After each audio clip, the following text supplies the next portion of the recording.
Kulian TV atibatike zvechopu Adzizi dzese nyaya dzinoitika muZimbabwe dzinozongopera muchihwande zvinongonzi rina manyanga ari putirwa ndadzoka mune Zimbabwe kana uchingotondiona uchiziva kuti unopedzera kuti pasi neZANU-PF kanga nekulaika this video kuitira kuti vaboikane. Nyaya dzandinadzo dzakawandisa but ndinongoti ndobva ndangokuzivisa nyaya iri panapa pari kupisa panapa hama dzadiwa. Nyaya iri panapa yakamira kare so chivhayo uko zvigananda pabuda nyaya yenyu kuno yandinayo ndangosanganawo nayo siri ndazvitaura izvi.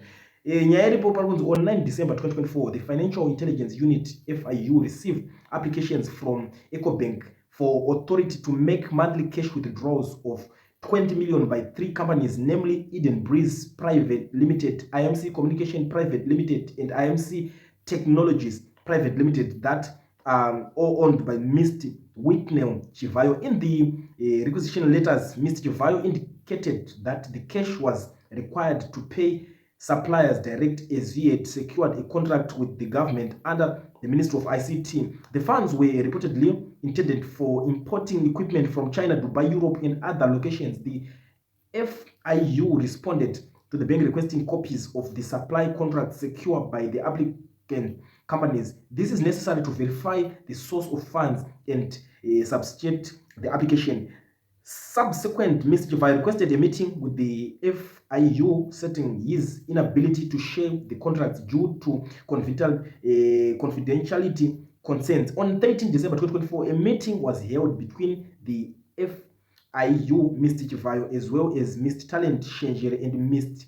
Cuthbert Pedzai from EcoBank. During the meeting, the FIU expressed concern that Mr. Chivayo was reluctant to share the contract documents with the bank. That FIU highlighted the importance of verifying the source of the funds given by the requested substantial monthly withdrawal amount of 20 million. It was emphasized that requiring such large sums in cash poses significant risks, including potential money laundering, terrorists facing, and other financial crimes. In response, Mr. Chivayo explained that some of the suppliers, particularly the Chinese, insisted on cash payments. He also clarified that the 20 million request was a rounded figure and that he did not intend to withdraw such amounts monthly. Instead, it represented the maximum be might withdraw if necessary. He informed the FIU that he had been advised not to share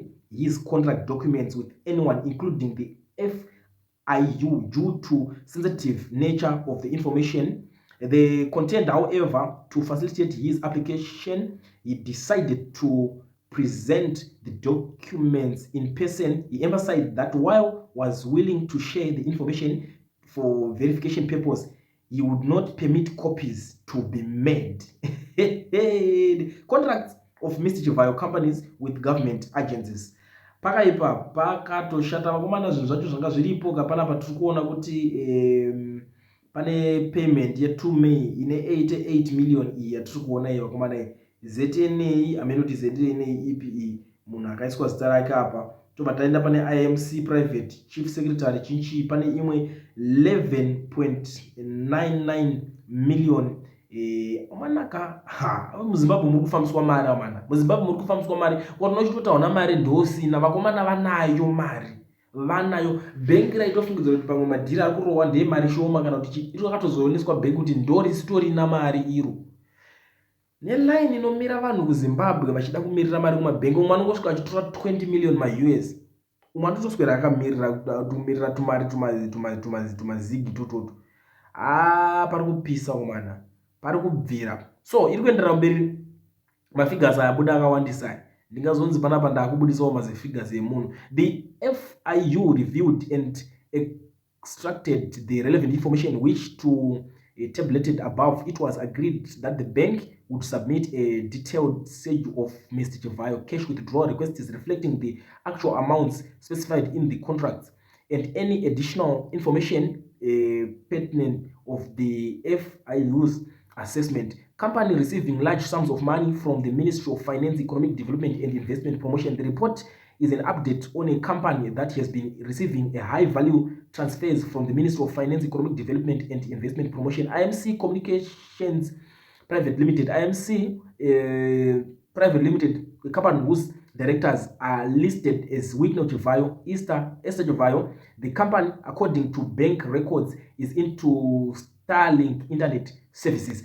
Saka manje mari dzachidza kutoneza. Because Starlink yacho chirikanzi the company is into Starlink business. Inozoitengeserana Starlink yakangotengeswa kwese kwese, kuenda kutel 1 kwakunzi yatoko Starlink, ukaenda kuno ukaenda kupi, Starlink was just everywhere. So I don't know what business rake tukunzi is into Starlink, as if Starlink yacho yakanyanyisa kupinza mari yakawanda. Zvinhu zviri kutoti vhiringidzawo senyika isusu guys, takazvitarisa kuti 1% anopfambisa mari yakadai swanda madhiri mari yese. It's a lot of money. It's a lot of money guys, but it's up to you. It's up to you. Most of the times unozongoti jaja kuti tinotaurisa zvedu, maybe isusu ndisu tega tiri kungoona uwandu hwemari yatiri kuona panapa, but you ndabvuma kune vana vevanhu vari kushanda kunzoko, kana kuri kushanda kwacho kana kuti madhiri, because a lot of people have been asking, saka Chivayo wacho mari anoiwana kupi? I hope kunobva mari maiwana, but rekedza timboonesana. Kana uchingori muSouth Africa uchida kuregisterwa company or business rako, gara wabata ve-education research, vanobva kuvhurira ne-FNB business account, vanotokupedzisira wakutorana business rako, wakutorawo matransaction, wakutotora mari dzemarenders, wakutoita madhiri. Kune madhiri akawanda ari kuitika paTonas. Handingazokuudzei zvese kana musati maregister makampani acho, kana musati maregister mavhurirwa maFNB business account. Kana muchinge mazoitwa izvozvo, aiwa, feel free, uya kuinbox kwangu zvine proof kuratidza kuti waregister chaizvo, kana kuti wochiti Mr. Ngirigini ndidirectei, unenge achipedza kuvhurira ndidirectei ndikwanise kutaura conversation yemari dziri kutorwa online dzacho, ndavhurisa. Kana ungone valid passport chete, gara wabata kumaoil, ndikuonese mamwe madhiri ari kuitika, because isusu madhiri anenge achiitika paTonas Ngirigini munoziva kuti tisu techiziva, tisu team information. So contact them on the numbers that are showing on the screen, vogara vakuitira, vokuvhurira, wova registered, wozouya totaura, toonesana madhiri ari pataura. Even kana uchienda kubasa, masecurity vanotambirira mari makadhi vaya zvinenge zvaaizwa kungotambira mari yako pachako, une chibepa chako futi chekuti utori nekambani muhomwe. Anytime murungu wako akazongobhaizana neclient bori kugadha ipapo, unogona kukanda chibepa rako tomuzoti I'm registered, ndine kambani kudhara, wotosara wotowina mapost. Handingazokuudzei zvese kana musati maregister. Vazimba. So I hope kuti ndakwanisa kutaura zvinokwanisa kubatika. Vanhu ndanga vachida kumaketerwawo mabusinesses avo, macompanies, whatever chamunoda kuti timakete panapa, tiadvertise. Feel free to contact me. I think namba dzangu maakudziziva mese, munongondibata client tiadvertisero, ndobva kuitira ina ndiri munhu wekuti handanungo mobva manakirwa noupenyu, motorora malife enyu, moita maUS enyu, mongondisirawo chegumi. Ndo nyaya dziri panapa. Ameno yaChivayo muri kuionawo sei, ndangoti ndipfuure neipapo mungazonditi ndinotaurisa, but idzi nyaya idzi manje munoziva kuti hazvitoite kuti ndiregedze kuitaura. Ndikatisatoitaura nyaya dzakadai hapana zvendiye ndichitoita. Saka ndotomeka sure ndadzitaura. Tikuchiziva kuti kune mumwe muhombe wacho kwaari ari kutora matenders ese enyika. Unotozoona kuti geza anga ari right, sure.